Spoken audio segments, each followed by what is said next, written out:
Welcome to Money in the Air, the music podcast about neighboring rights, the royalties you earn from the public performance of your recordings and the business of music in general. Brought to you by IFR, the International Association for Artists and Rights Holders. I'm Andrew, co-founder and chief royalty officer of Royalty. Hi, I'm Gina Deacon. I work for Absolute Rights Management and I work with record labels and artists to ensure we claim the royalty income due to them. I'm Stacey Haber and I'm from Inside Baseball Music Publishing. Hi, I'm Tanya Oliveira. I work for Transparent Entertainment Group. I handle registrations and repertoires for performers and rights holders around the world. Hey, welcome back to Money in the Air, the Neighboring Rights podcast brought to you by IFR, the International Association for Artists and Rights Holders. And we have guests today, Andrew, Angela, Benji, and Francesco.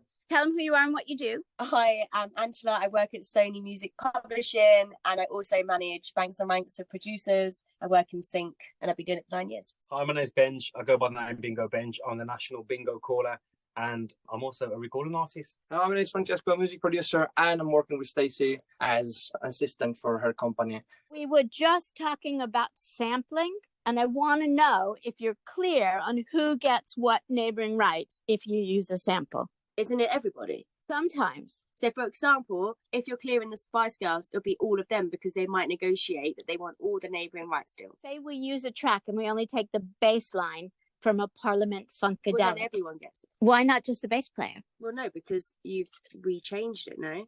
The bass player is part of the deal. Of the new deal? Yeah, I'd say he'd be part of it, but I would fight for my producers to get it as well. Very good. I agree with you, but depending who I'm representing. And what she's saying is exactly right. It's down to the negotiation of the sample license to determine who's going to get what of the neighboring rights on the new track. Why does it take so long to get paid? Why do you just sound exchange contracts get paid from the US?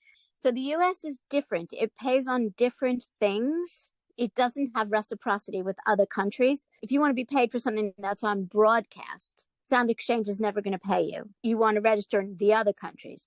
If you want something that is for non-interactive digital rights, digital radio where you can't tell it what you want to play, then you want to register directly with Sound Exchange because they collect more money than the rest of the world put together. Right. So and you get it sooner. Yes. I always ask for Sound Exchange. Yes. If I didn't know that as a manager, yeah, not many people know that because your neighbouring rights team won't do that for you. Andrew, you're the Sound Exchange expert. Do you have any idea what the timelines are by the time it's played at Pandora or Sirius to when Sound Exchange will pay out? So Sound Exchange actually pays out on a monthly basis, but it all depends on how frequently Pandora or SiriusXM is accounting to Sound Exchange. But once Sound Exchange has the money, they turn that around pretty quickly. So I want to say the timelines between when it's actually played on a Pandora and SiriusXM, probably anywhere between 4 and 6 months. If you have your PRS statement and your PRS statement is X amount of money, but then you get your neighbouring rights statement, why is the neighbouring rights statement lower than the PRS statement? Sometimes what I'm finding is it should be level. It should be the same amounts, right? No, it's not exact. No. And don't forget that neighboring rights gets reduced further between the contracted featured performer and the session players. Okay. So your boys will be the featured performers, but everybody else who also played on it will get a cut. And even if there's nobody else on it, you have to make sure that the registration says nothing should go to the non-featured because there are no non-featured.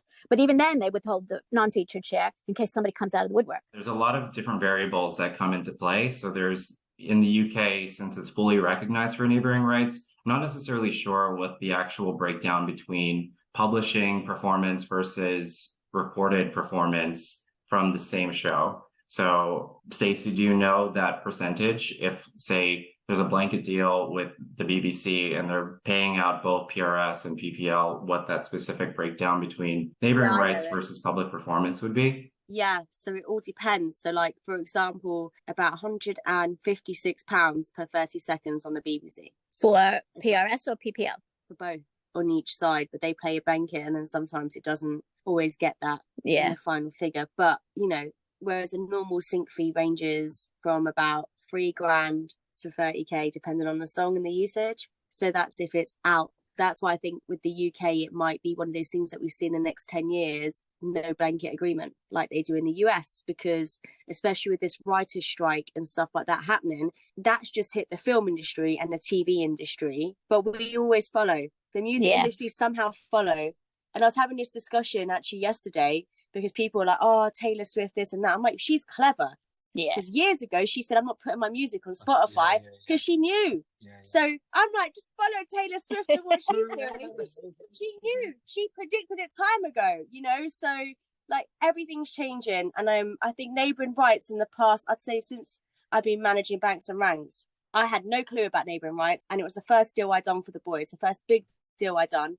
I've learned so much about it that I actually say to people now, take less on the publishing and just get your neighbouring rights to carry you over. Because what people think with neighbouring rights is like publishing that you don't have to pay it back. You're not out of that deal until you pay back the money. Yeah. So it's like, don't even be too greedy with it. But you know that the money you're getting from neighbouring rights is the money you're going to recoup. That's right. So it's just hidden money. That's right. And some people don't have neighbouring rights. Just go to PPL and they're like, oh, I get change every few months. I might get a neighbouring rights store, let them do the work. That's right. Because they'll do it better and more efficiently. Yeah, and then you get an advance that will tie you over to you don't always get an advance, and you don't always need an advance. No, but people get this obsession with money. And I don't always advise taking an advance because I know some people can't manage their money and they need the steady income. They don't need, because it takes about 2 or 3 years to recoup. Not more. If you haven't got a hit record, a global hit record, you are not making money. So you need to also look at where you make money on neighbouring rights. And believe it or not, you're making money in France. Sometimes it depends what it is. If it's on radio, that's where the most of the money gets paid out. It's France and Canada. And why? Because they got a law in place over there that you have to pay.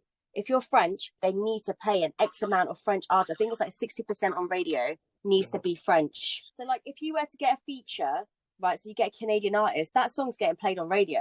Yeah. But then what you can't do is, so you get all of the PRS and you get the SOCAN and you get all the neighbouring rights on because they pay more out.